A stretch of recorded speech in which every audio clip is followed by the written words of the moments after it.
एक लीला आती है कि एक बार ठाकुर जी से रूठ गई किशोरी जी। ठाकुर जी बोले आप रूठ क्यों गई? बोले नीली नीली मणि आप जो पहन करके आए हो, इसमें एक गोपी का चित्र दिखाई दे रहा है मुझको। ये कौन है? हमसे हूँ रूप गुण सुंदर, ये तो हमसे भी ज्यादा सुंदर है। इसके नेत्र तो देखो कितने प्यारे नेत्र हैं इसके। ठाकुर जी की मणि देख करके श्री जी कह रही हैं, इसकी मुस्कान तो देखो, पता नहीं कहां से तुम्हारे चक्कर में पड़ गई काले कलूटे, ये देखो कितनी प्यारी है। कौन है ये? इसके बारे में मुझे बताओ। मान करके रूठ करके बैठ गई। इतने में ललिता जी आई, किशोरी जी की सखी। ठाकुर जी से बोली, कहा भयो आज श्री जी नाराज क्यों हैं? ठाकुर जी मुस्कुरा के बोले हम एक मणि पहन करके आए हैं, उस मणि में राधा रानी को अपना ही प्रतिबिंब दिख रहा है, और अपनी प्रतिबिंब को देख के करें जे कौन है? ये हमसे भी ज्यादा सुंदर है, ये इतनी हंस क्यों रही है, इसकी आंख इतनी सुंदर क्यों है, ये तुम्हारे चक्कर में कहां से पड़ गई? इस बात से मान करके बैठी। इतनी बोली है राधा रानी।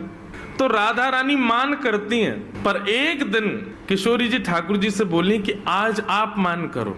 ठाकुर जी बोले नहीं आप ही करो, हमसे मत करवाओ। श्री जी बोली नहीं आप रोज मनाते हो हमको, हम आज मनाएंगी आपको, आप मान करो। ठाकुर जी बोले रहने दो ना, आप बड़ी कोमल हो, कहां तक मनाओगी हमको? नहीं नहीं नहीं हम मनाएंगी आपको, आप मान करो। ठाकुर जी बोले देख लो हम कर लेंगे, फिर बोले नहीं करो। सोई ठाकुर जी ने मान कर लिया। ठाकुर जी रूठ के बैठ गए श्री जी से।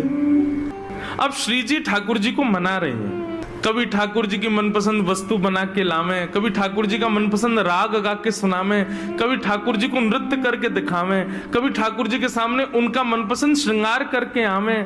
सब प्रकार से श्री जी ने मनाने का प्रयास किया, लेकिन ठाकुर जी नहीं माने।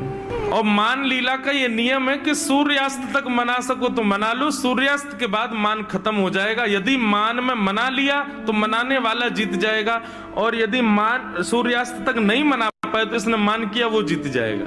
कैसा प्रेम है। सूर्यास्त हो गया महाराज, सूर्यास्त होके श्री जी आके बगल में बैठ गए। बोले ठीक है हम हार गए, अब मान छोड़ दो। लेकिन ठाकुर जी बिना कुछ बोले मान में ही चले गए। श्री जी बोली ये नियम नहीं है, सूर्यास्त के बाद मान खत्म करना होता है, आप तो मान में ही जा रहे हो। ठाकुर जी कुछ नहीं बोले, चले गए नंद भवन। श्री जी को रात भर नींद नहीं आई। बोले कि ऐसा कैसा मान किया कि रात में बात भी नहीं करके गए। दूसरे दिन फिर ठाकुर जी गौचारण के लिए आए, श्री जी आई। ठाकुर जी अब भी मान में ही बैठे थे। श्री जी बोली देखो ये बहुत ज्यादा हो रहा है, आप कल से मान करके बैठो, रात में बात भी नहीं करके गए और अभी भी मान कर रहे हो।